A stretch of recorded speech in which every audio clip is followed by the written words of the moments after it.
플루토, 지금부터 몹시 끔찍한 이야기 하나를 들려주고자 한다. 물론 내 말을 믿지 않아도 된다. 때로는 나 스스로도 내가 겪은 일을 부인하고 싶으니까. 그렇다고 해서 내가 미쳤다거나 꿈을 꾸고 있는 것은 아니다. 사실을 고백하자면 나는 내일 죽을 목숨이다. 그러므로 죽기 전 마음속 무거운 짐을 홀가분하게 벗고 싶은 생각뿐이다. 한 가정에서 일어난 일련의 사건을 솔직하고 간결하게 세상 사람들에게 털어놓으려는 것이다. 결과적으로 그 사건은 나에게 공포를 주고 번민을 주고 나를 파멸로 인도했다. 그러나 그 이유를 일일이 설명하고 싶지는 않다. 나에게 크나큰 공포감을 준 사건이지만 경우에 따라서 허무맹랑한 소리로 들릴 수 있으니까. 어렸을 때부터 나는 남의 눈에 띌 정도로 온순하고 인정이 많았다. 그것이 지나쳐 다른 아이들의 비웃음을 받을 지경이었다. 특히 동물을 좋아해서 부모님은 여러 가지 애완동물을 자주 사다 주었다. 나는 동물을 데리고 놀며 대부분의 시간을 보냈다. 동물들에게 먹이를 주거나 쓰다듬는 일은 더없이 유익한 시간이었다. 어른이 되어서도 애완동물을 기르는 일은 내 생의 중요한 부분을 차지했다. 말 잘 듣는 개를 길러본 사람이라면 애완동물로 하여금 얻을 수 있는 만족감이 어떤 것인가, 그 기쁨이 얼마나 큰 것인가를 알 수 있는 것이다. 동물의 애정에는 인간처럼 어떤 사소한 계산도 있을 수 없다. 오로지 자기 희생뿐이다. 나는 일찍 결혼했다. 다행히 아내는 나와 성격이 비슷한 여자였다.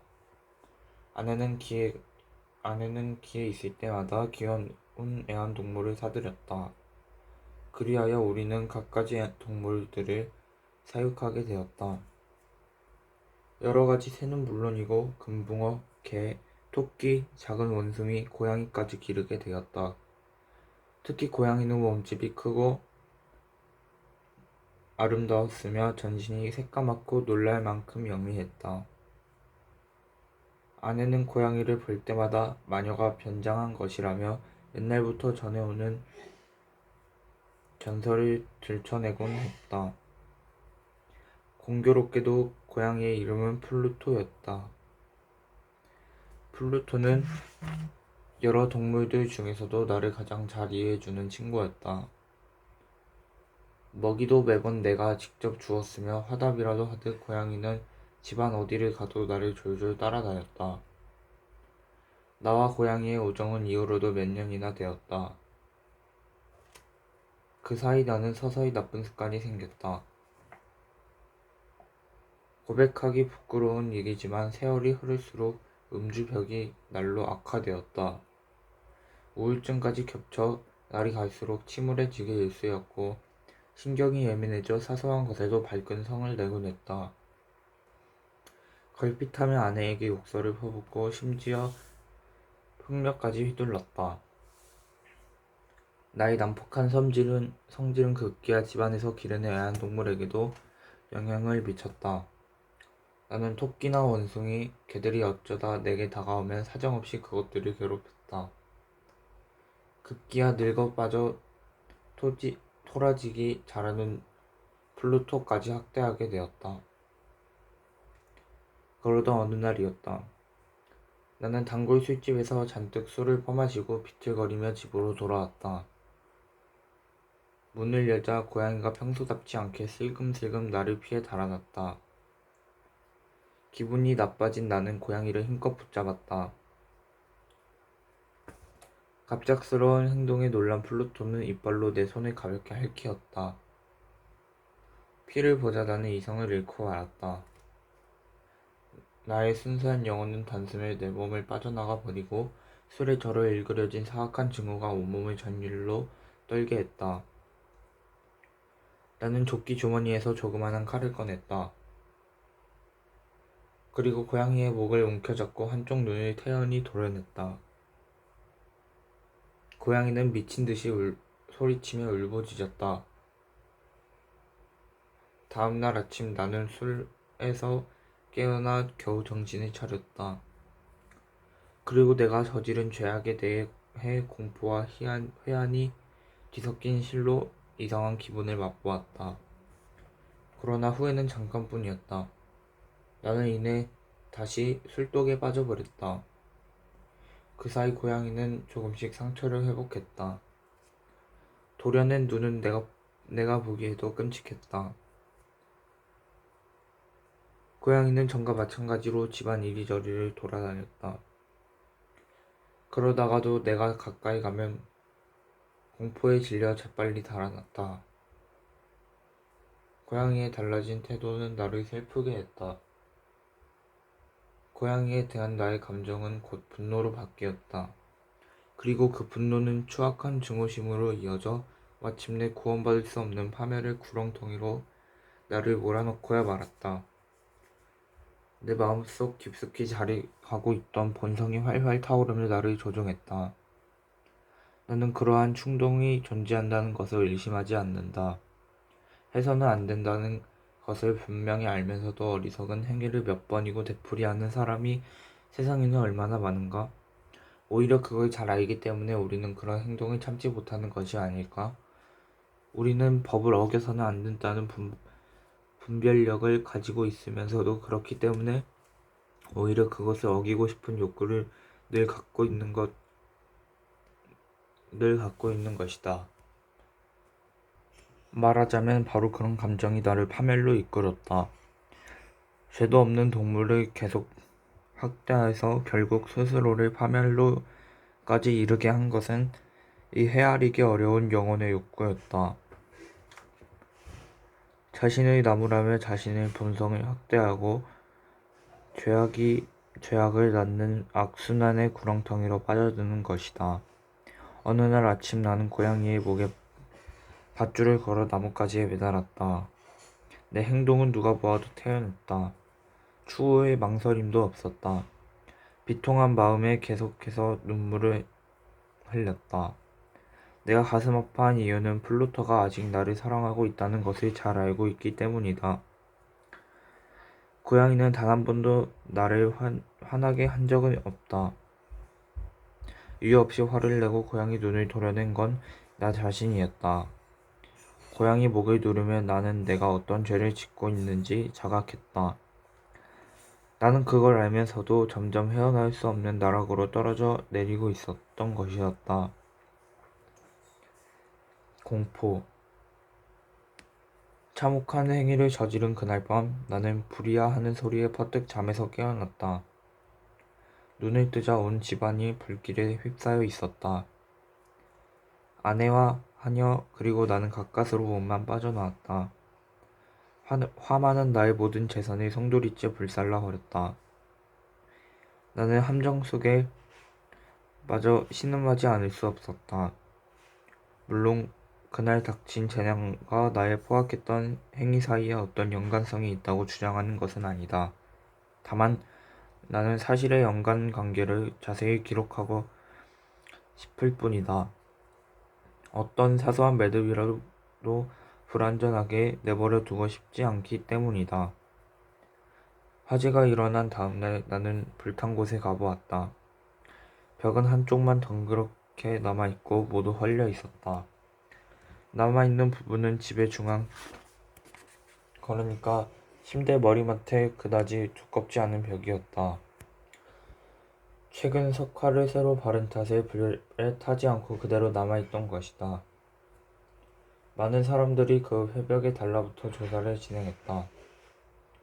그들은 일종 시종일관 이상한 일이군 이라든지 참으로 신기한 걸 같은 말을 내뱉었다. 순간 나는 깜짝 놀라지 않을 수 없었다. 하얀 벽에 조각이나 한 것처럼 거대한 고양이의 상이 나타나고 있었던 것이었다. 그 인각은 놀라울 만큼 정교했다. 고양이 상의 목둘레는 올가미 한 가닥이 감겨 있었다. 내가 죽인 고양이의 유령이 틀림없었다. 처음 그 유령을 보았을 때 나의 놀라움과 공포는 극심했다. 나는 마음을 가라앉히고 어떻게 된 일인지 추리를 해보았다. 건물 가까이 붙어있던 정원수에 고양이를 매달지 않았던가? 불이 나자 누군가 우리 부부를 깨울 의랑으로 죽은 고양이 사체를 끌어내려 창문 안으로 던져넣은 게 틀림없다. 그 순간 불길이 방 안에 휘가 맞고 석회벽 위로 떨어진 고양이 사체가 불길에 녹아 고양이 형상을 형성하게 된 게 틀림없다. 충분히 가능성이 있는 시나리오였다. 그러나 그와 같은 추리가 나를 완전히 납득시키지는 못했다. 아니, 이성은 납득시켰을지언정 내 양심을 완전히 자유롭게 하지는 못했다. 그 후 고양이의 환영은 여러 달 동안 나를 괴롭혔다. 그런 날이 계속되자 마음속에 막연하게 남아 어떤 감정이 생기기 시작했다.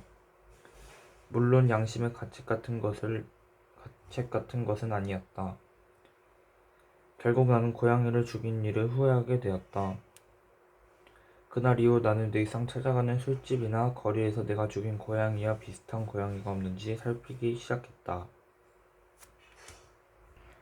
그날도 나는 술에 잔뜩 취한 얼굴로 주점에 앉아 있었다. 그러다가 문득 주점의 유일한 가구라고 할 만한 술통 위에 무언가 검은 것이 웅크리고 있는 것을 깨달았다. 실은 아까부터 줄곧 그 술통 쪽을 바라보고 있었는데 왜 그제야 비로소 검은 모양을 알아차린 것인지 사실 무척 이상한 일이었다. 가까이 손을 뻗어보았다. 그것은 놀랍게도 죽은 플루토와 같은 검은 고양이였다. 자세히 살펴보니 한 군데만 빼놓고는 플루토와 모습이 똑같았다. 플루토는 온몸이 새까맸으나 그 고양이는 가슴 부분이 하얗고 커다란 얼룩점으로 덮여 있었다. 손을 대자 고양이는 얼른 일어났다. 그리고 목을 쭉 빼고 내 손에 몸을 비비며 아양을 떨었다. 나는 기쁨에 들떴다. 내가 찾던 그런 류의 고양이였기 때문이다. 나는 술집 주인에게 그 고양이를 내게 줄 수 없느냐고 물어보았다. 술집 주인은 고양이가 자기 것이 아니라고 말했다. 어디서 왔는지도 모르고 그 전에 전혀 본 적 없는 고양이라는 것이었다. 나는 잠시 고양이를 쓰다듬어 주다가 집으로 돌아가려고 자리에서 일어났다. 그런데 고양이가 나를 따라오려는 눈치였다. 나는 그대로 따라오도록 내버려 두었다. 나는 길을 걸으며 있다가 허리를 굽혀 고양이의 등을 가볍게 토닥거려 주었다. 고양이는 집에 오자마자 곧 적응을 했고 아내도 그 고양이를 무척 마음에 들어 했다. 그러나 고양이에 대한 나의 애정은 오래 지속되지 못했다. 시간이 흐르자 나는 슬슬 고양이에 대해 실증을 느끼기 시작했다. 내가 애초에 기대했던 것과 정반대의 현상이 나타난 것이다. 고양이가 나를 좋아한다는 점이 나를 참을 수 없게 했다. 불쾌한 마음은 점점 격렬한 증오심으로 발전했다. 예전에 내가 고양이에게 저지른 잔악한 행위가 생각났기 때문이다.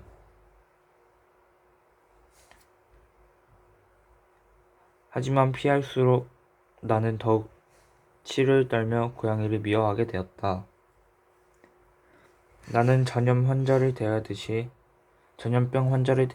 고양이를 피해 다녔다. 무엇보다 나를 미치게 했던 것은 그 고양이의 한쪽 눈이었다. 녀석은 죽은 플루토처럼 한쪽 눈이 애꾸였던 것이다. 나는 그 사실을 고양이를 데려온 다음 날에야 알 수 있었다. 아내의 행동은 나와 정반대였다.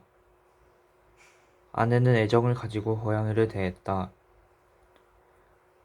동물을 좋아하는 아내의 행동은 일찍이 내가 간직했다가 잃어버린 것이기도 했다. 한 가지 이상했던 점은 고양이의 태도였다. 내가 고양이를 멀리하면 할수록 고양이는 이상하다 싶을 정도로 나를 따랐다. 정말 녀석은 집요하다 싶을 정도로 나를 쫓아다녔다. 어디에 내가 앉아있으면 언제 왔는지 내 의자 아래 앉아서 쳐다보거나 무릎 위로 뛰어올라와 몸을 비벼대기도 했다. 내가 일어나 걸어가려고 하면 다리 사이에 끼어들어 나는 자칫 넘어질 뻔하기도 했다. 어떤 날은 길고 날카로운 발톱을 세워 가슴으로 오르기도 했다. 그럴 때마다 나는 당장 녀석을 때려 죽이고 싶은 충동에 사로잡혔다. 하지만 행동으로 옮기지는 못했다. 플루토를 죽인 이후 고양이가 몹시 무서워졌기 때문이다.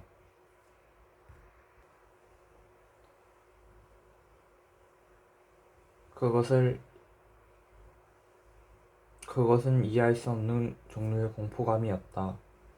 내 몸에 어떤 위해를 미칠 정도의 공포는 물론 아니었다.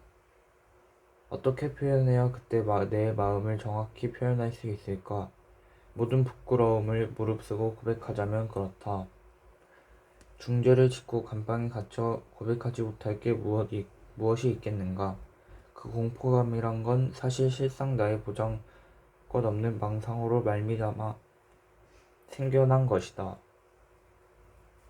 문제는 고양이 가슴에 흰 반점이었다. 처음 고양이를 데려왔을 때 반점은 아주 희미한 것이었다. 그러던 것이 점점 변해가면서 마침내 뚜렷하게 윤곽을 드러냈다.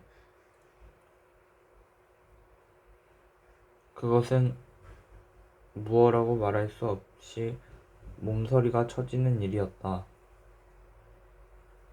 더욱 나를 고통스럽게 한 것은 그 반점의 형태였다.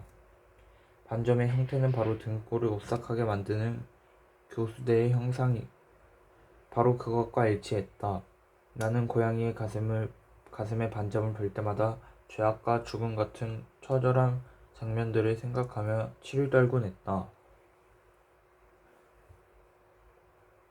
나는 점점 돌이킬 수 없는 파국을 향해 치달아갔다.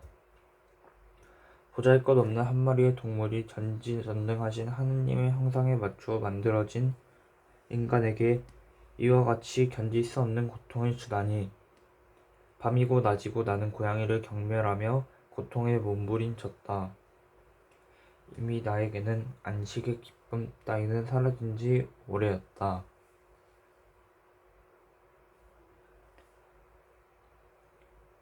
그때마다 얼굴로 고양이의 뜨거운 입김이 훅 끼쳤다.